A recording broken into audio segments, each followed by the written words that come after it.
Welcome to Raj tutorial English. आज की इस वीडियो में मैं 10th के बुक फर्स्ट फ्लाइट का पहला chapter a letter to God इसके बारे में मैं चर्चा करने वाला हूं, जिसके ऑथर हैं जीएल फ्रेंड्स, जिनका पूरा नाम था ग्रिगोरियो लोपेज वाई फुएंट्स, जो एक मैक्सिकन पोएट थे, एक नॉवेलिस्ट थे और एक जर्नलिस्ट भी थे। दोस्तों, जैसा कि चैप्टर का टाइटल है a letter to God, it means कि somebody has written a letter to God, किसी ने भगवान को खत लिखा है। अब भगवान का कोई पोस्टल एड्रेस तो होता नहीं, फिर ऐसी स्थिति में किसी ने भगवान को खत कैसे लिख दिया?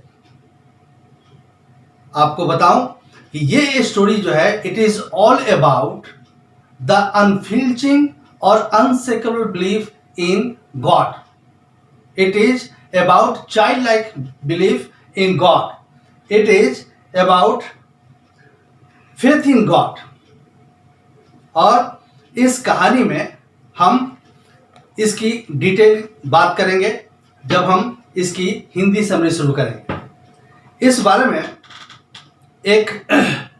मैं इसकी समरी आपको बताऊं कि इस चैप्टर का जो मेन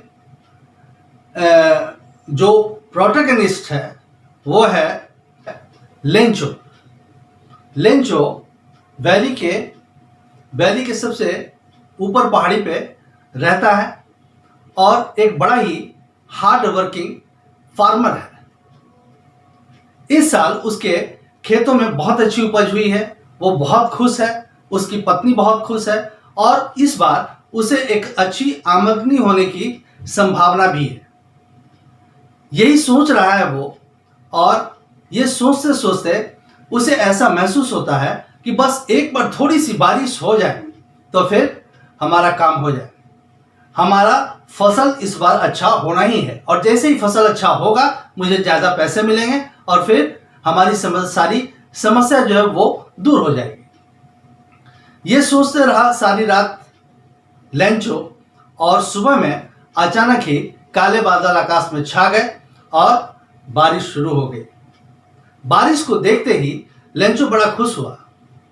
उसने बारिश की बड़ी बड़ी बूंदें और छोटी छोटी बूंदें देखी और उसने कहा कि ये 10 पैसे के सिक्के हैं और छोटे जो बूंद हैं वो 5 पैसे के सिक्के हैं।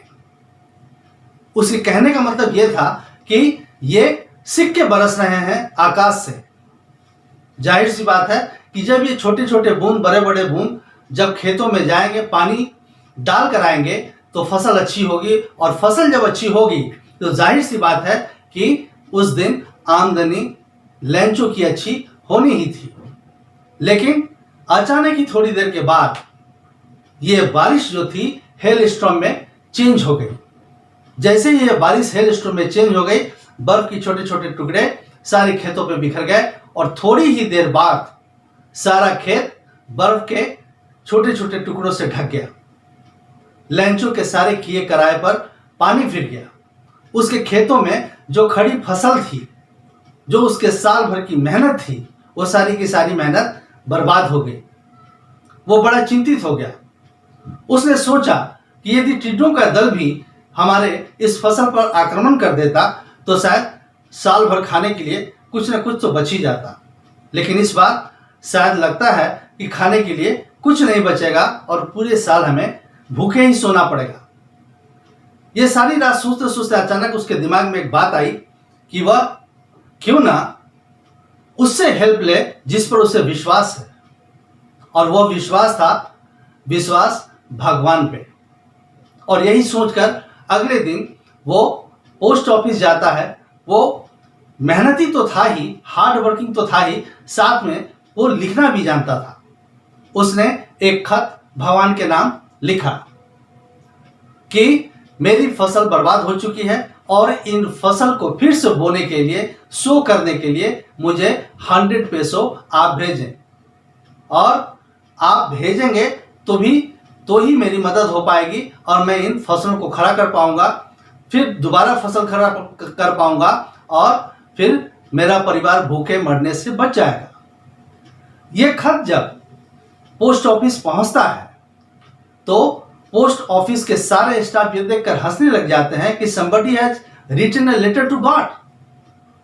ऐसा कैसे हो सकता है? सारे लोग हंसने लग जाते हैं, लेकिन हंसते हंसते अचानक पोस्ट मास्टर गंभीर हो जाता है। पोस्ट मास्टर गंभीर हो जाता है और उसे तभी अचानक ये बात दिमाग में आती है कि how can a man have such A unshakeable belief in God. एक आदमी का भगवान में इतना भरोसा कैसे हो सकता है? हालांकि सारे लोग मजाक कर रहे थे, लेकिन अब पोस्ट मास्टर मजाक के मूड में नहीं था। वो चाहता था कि लेंचो का ये अनशेकेबल बिलीफ शेक ना हो, और इसीलिए उसने ये ठान ली कि अपने मंथली इनकम से एक छोटा सा पार्ट निकालकर वो और उसके पोस्ट ऑफिस के सारे स्टाफ थोड़ा कंट्रीब्यूट करेंगे, और जब वो कंट्रीब्यूट करेंगे तो वो यही पैसा लेंचो को भेज देगा। लेंचो ने खत में भगवान से 100 पैसों की मांग की थी, लेकिन अपनी पूरी मेहनत और कोशिश करने के बाद पोस्ट मास्टर और उसके बाकी स्टाफ ने मिलकर सिर्फ 70 पैसों ही जमा किए। लेकिन पोस्ट मास्टर ने सोचा कि चलो इससे कुछ तो मदद हो जाएगी। उसने वो 70 पैसों लेंचो को उसके एड्रेस पर भेज दिए। कमाल की बात यह है कि जब लेंचो ने ये इन्वेलप, पैसों वाला इन्वेलप देखा, he was not surprise to see कि भगवान ने उसे पैसे भेजे हैं। यू कैन जस्ट इमेजिन कि लेंचो का भगवान पर कितना भरोसा था। वो जानता था कि चाहे कुछ भी हो जाए, भगवान ने उसकी मदद करनी ही है। इसीलिए वो उस पैसे वाले पैकेट को देखकर सरप्राइज नहीं था, लेकिन जब उसने उसे खोल करके जब पैसे गिने, वो बड़ा नाराज हुआ। नाराज किस लिए हुआ? कि उसे ऐसा लगा कि भगवान ने 70 पैसे जरूर भेजे होंगे, लेकिन ये पोस्ट ऑफिस के स्टाफ ये जो हैं, they all are bunch of crooks, और इन्होंने ये पैसे रख लिए होंगे। ऐसा सोच कर उसने दोबारा एक भगवान को खत लिखा, और उस खत में उसने भगवान को ताकीद की, उन्हें सावधान किया कि आप मुझे 30 पैसों और भेज दें, मेरा इससे काम नहीं चलेगा, मुझे फसलों को खड़ा करने के लिए और भी चाहिए। आप ये 30 पैसों भेजें, लेकिन इसे पोस्ट के जरिए मत भेजिएगा, क्योंकि ये पोस्ट ऑफिस के जो लोग हैं, they all are brunch of crooks, इन्होंने पैसे इधर उधर कर देने हैं। और यही सोचकर उसने दोबारा भगवान को एक खत लिखा। पोस्टमास्टर ने इस खत को पढ़ा एंड उसे इस बात का एहसास हुआ कि चलो और कुछ नहीं तो किसी भी सूरत में वह लेंचो की मदद तो कर पाया। हो सकता है कि Lencho was having this misunderstanding about the post office staff, लेकिन जो उसके दिल में था कि वह लेंचो की मदद करेगा, वो किसी भी तरह से उसने उसकी मदद की। ये था इस चैप्टर का समरी, हिंदी समरी था। अब हम इसके थीम की बात करते हैं।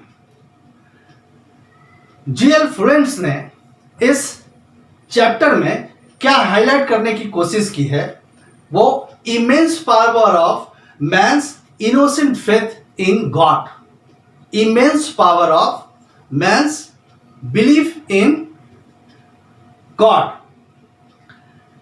It teaches us that if you have a strong belief in God, then you can accomplish any work in your life and you can complete anything, any of your duty in your life.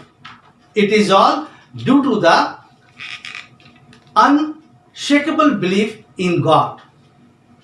ये था इस story का theme. आइए अब हम बात करते हैं इस स्टोरी के मोरल के बारे में. जो extreme faith in the Almighty God, extreme faith in Almighty God give us a lot of hope, even in the poor time. बुरे वक्त में जो ऑलमाइटी होते हैं उसमें यदि आपको बिलीफ है, then you can do a lot of thing and you can do और you can wash away all your tough time from your life. This is the moral of the story. आइए बात करते हैं, इस story में कुछ ऐसे points हैं जहां पर आयरनी दिखती है. ऐसे कौन कौन से पोर्शंस हैं स्टोरी में जहां पे आयरनी दिखती है. आयरनी क्या होता है? जहां पर हंसी दिखती है. फर्स्ट इंस्टांस देखिए कि